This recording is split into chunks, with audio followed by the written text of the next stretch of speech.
In the spring of 2009, 72-year-old Prox Sanchez was having trouble hearing and also experiencing earaches. A hearing specialist sent him to get an MRI. Just after the scan started, Prox felt an excruciating pain under his right eye. Meanwhile, the technician stopped the test, saying that they were experiencing interference from the metal in his head. Prox was puzzled. He didn't have any metal in his head, or so he thought. The doctors looked at an older CT scan of Prox's head and were shocked to find something metal the size of a toothpick in the images. While leaving the doctor's office, Prox suddenly coughed up a 1-inch nail. The giant magnet in the MRI machine had dislodged a nail that was stuck in Prox's sinus cavity, sending it down his throat. Doctors thought he might have had the nail stuck in his head for 30 years. The doctors also told Prox when he sniffed up the nail, membrane tissue probably formed around it. The nail might have stayed there forever without the MRI. Although Prox did carpentry, he was bewildered as to how he got a nail up his nose without noticing it. Some very odd and disturbing things have been found in the human body, quite often by medical professionals. Before we go any further, let's discuss what this video is not about. Human beings sometimes have unusual, shall we say, inclinations, which can lead to needing medical assistance to remove items from the lower part of their intestinal system. As many medical professionals who work in an emergency room can tell you, some patients seem to have carefully thought out explanations where somehow they accidentally fell on various objects and those items got stuck. They're visiting the hospital for a rectal foreign body removal procedure because they're unable to remove the item on their own. Frankly, we could spend a whole video discussing this topic, but there are many forum discussions and x-ray pictures online that give veracity to such anecdotes. However, we have provided a short list called From the Internet of items which have been removed during medical exams or, in some cases, emergency surgery. Admittedly, most of these items aren't disturbing as of themselves. It's only when you think where they were found the disturbing factor comes into play. Barbie doll, Buzz Lightyear action figure, candle, candy cane, carrot, cell phone, champagne flute, cucumber, egg, eggplant, flashlight, fork, golf ball, impulse body spray perfume glass bottle, jar of instant coffee, jar of peanut butter, key, knife, light bulb, long-necked glass soda bottle, orange, pen, pepper shaker, ping pong ball, pint glass, plastic bowling pin, potato, salad tongs, salt shaker, screwdriver, shot glass, toothbrush, toy car, turnip, wine cork, zucchini.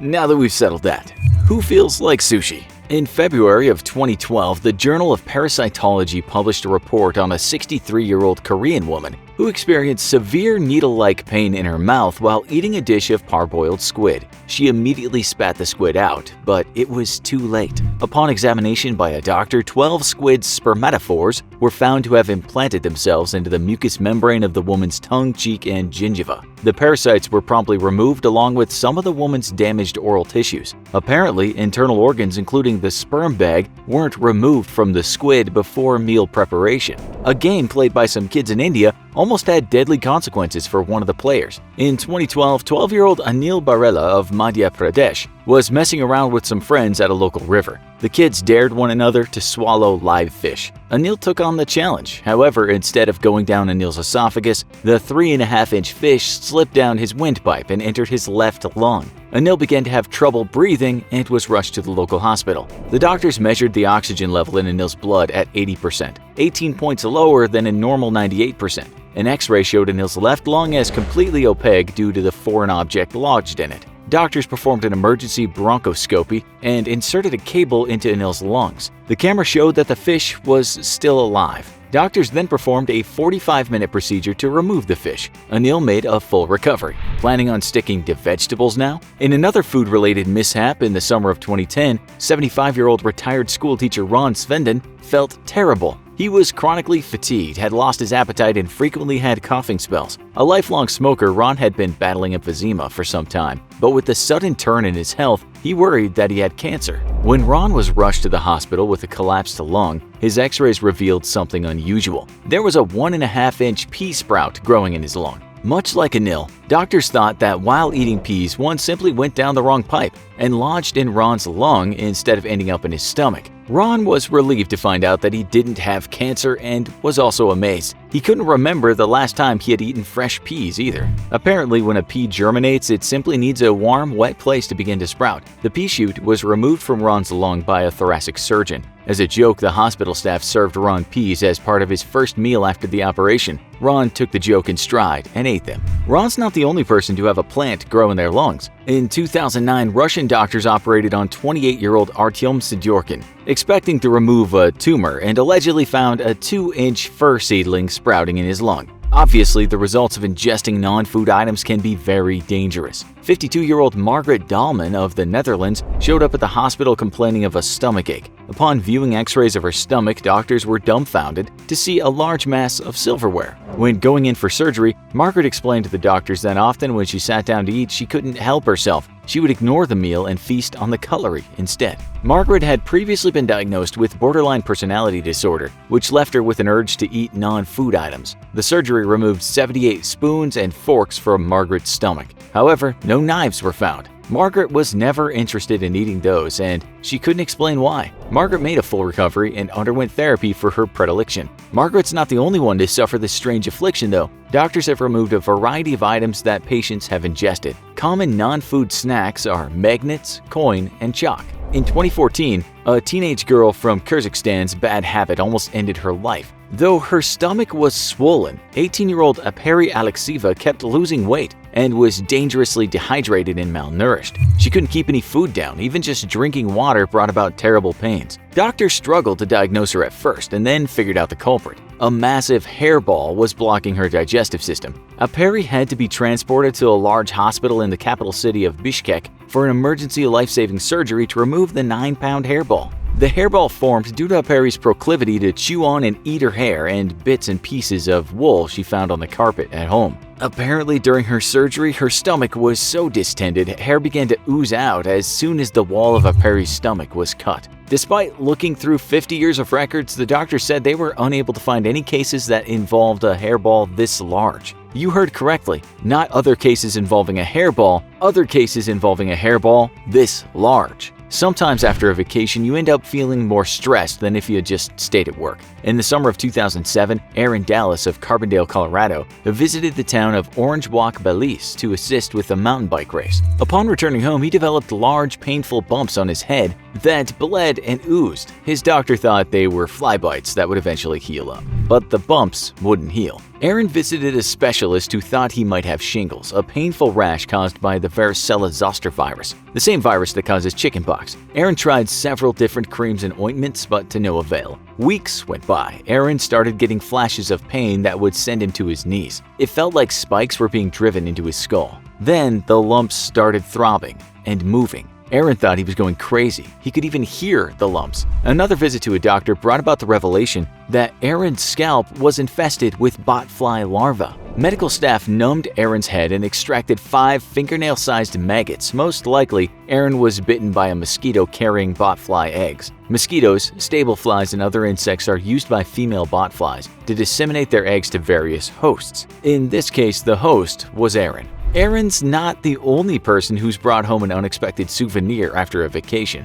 During the summer of 2013, the Franklin family of Aliso Viejo, California went on a camping trip to Spooner's Cove Beach on the central Californian coast. 4-year-old Paul fell and scraped his right knee on a rock. His parents cleaned up the small cut and put a band-aid on it. However, the wound kept seeping and never seemed to scab over. A week later, Paul fell on the knee again while ice skating, further opening the wound. His mother once again cleaned and redressed the cut. Over the next few weeks, Paul's knee became swollen and infected. He began to limp. Thinking he had a staph infection, his parents took him to the doctor. At first, a 10-day course of antibiotics seemed to improve the infection, but then it flared up again. The cut began seeping pus and a small black lump grew under Paul's skin. His mother worried that the wound was becoming necrotic. Against doctor's advice, she squeezed the lump, and an odd-looking tiny rock popped out of Paul's knee. His mother took a closer look at the pebble, noticing a swirl pattern. She realized it was a tiny snail, and it was alive. The Franklins figured that there were snail eggs on the rock Paul scraped his knee on.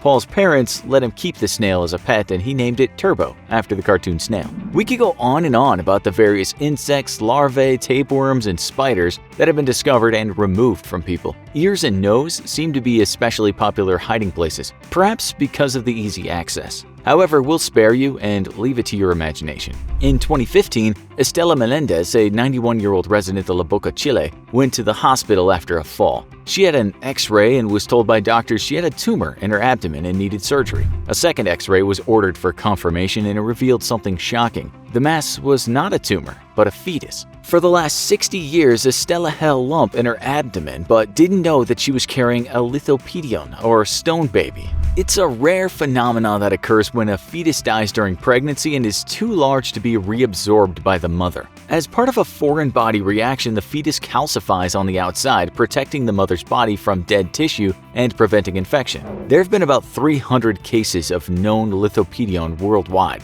with the calcified fetus being carried for an average of 22 years. In several cases, the mother was able to become pregnant again and gave birth to children without incident. In the case of Estela, the mass was only sometimes uncomfortable, but not causing serious pain. Medical professionals decided not to proceed with surgery. However, sometimes doctors do remove a lithopedion. In 2009, 92-year-old Huang Yijun from China had a 60-year-old fetus removed. In 1948, when she was 31, she became pregnant only to find that she had a rare condition. Instead of implanting in the uterus as normal, her pregnancy was ectopic, with the egg implanting outside her fallopian tubes, causing what's known as an abdominal pregnancy. The fetus soon passed away, and doctors told Huang Yijun to get it removed to avoid any potential future health problems. Unfortunately, the surgery was expensive, and Huang simply didn't have the money. So she ignored her condition until she was able to have it removed some 60 years later. Our last story of something disturbing removed from a person's body is about an interesting and creepy medical phenomenon which is estimated to occur in 1 in 500,000 live births. All his life, Sanju Bhagat of Nagpur, India, had breathing problems and a protruding belly. Over time, his stomach swelled even further, making him look like he was 9 months pregnant.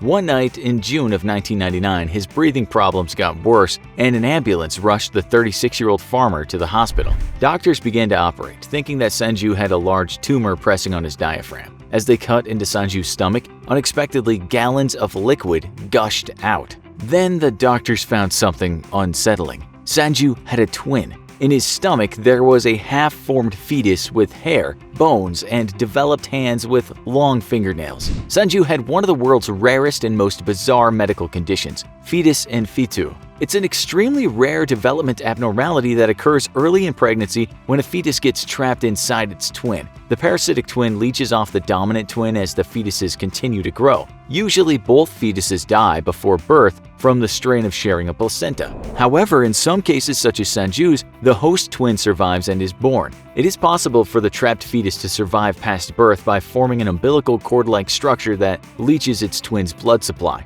Fewer than 90 cases of fetus in fetu have been recorded in medical literature, though. Sanju's case is even more unusual because no one suspected Bhagat had a twin inside him for 36 years. After surgery, Sanju's ability to breathe improved and he made a full recovery. As a kid, Sanju had been bullied and teased that he was pregnant. Ironically, his tormentors were sort of right. Dare we ask, have you ever had anything disturbing removed from your body? Let us know in the comments. Also, be sure to check out our other video, Doctors Remove Live Cockroach from a Woman's Skull. Thanks for watching, and as always, don't forget to like, share, and subscribe. See you next time.